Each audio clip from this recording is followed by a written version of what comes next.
Dans cette vidéo, nous allons voir comment calculer l'aire entre deux courbes.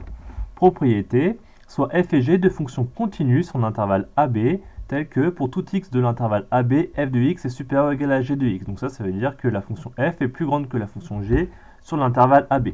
Vous voyez par exemple dans le dessin ici, on a la fonction f qui est plus grande que la fonction g sur l'intervalle AB.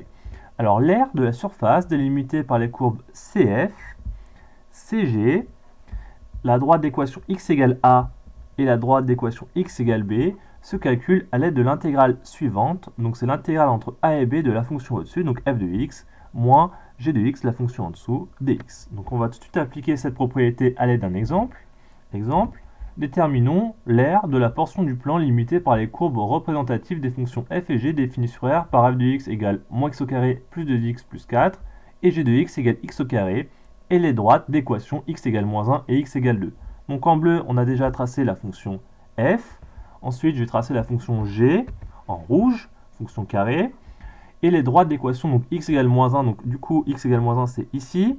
La droite d'équation x égale 2 c'est ici. Donc on veut l'aire entre les droites d'équation x égale moins 1, x égale 2 et les courbes rouge et bleu. Du coup ça va donner l'aire de la surface en jaune ici qu'il faut calculer.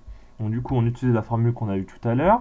Donc l'aire ça se calcule donc comme ça, c'est l'intégrale du coup entre moins 1 et 2 de la fonction au-dessus, donc f, moins la fonction en dessous, g. On remplace f et g par leurs formules qui sont notées dans l'énoncé. Ensuite, on fait la soustraction. Donc, moins x au carré, moins x au carré, ça va faire moins 2x au carré. Il reste 2x plus 4. Ensuite, on a l'intégrale d'une fonction, donc on calcule une primitive. Donc une primitive de x au carré, c'est x au cube sur 3, on multiplie par moins 2. Une primitive de 2x, c'est x au carré. Une primitive de 4, c'est 4x. Ensuite, on remplace tous les x ici par 2. Et on calcule combien ça fait. Donc là, je vous épargne le calcul. En remplaçant tous les x par 2, dans cette expression, on trouve 20 tiers, moins. Et on refait la même chose en remplaçant tous les x par moins 1. Et on trouve moins 7 tiers. Et du coup, on soustrait ces deux nombres. 20 tiers moins 7 tiers, ça fait 20 tiers plus 7 tiers. Donc ça fait 20 sur 3 plus 7 sur 3 égale 27 sur 3.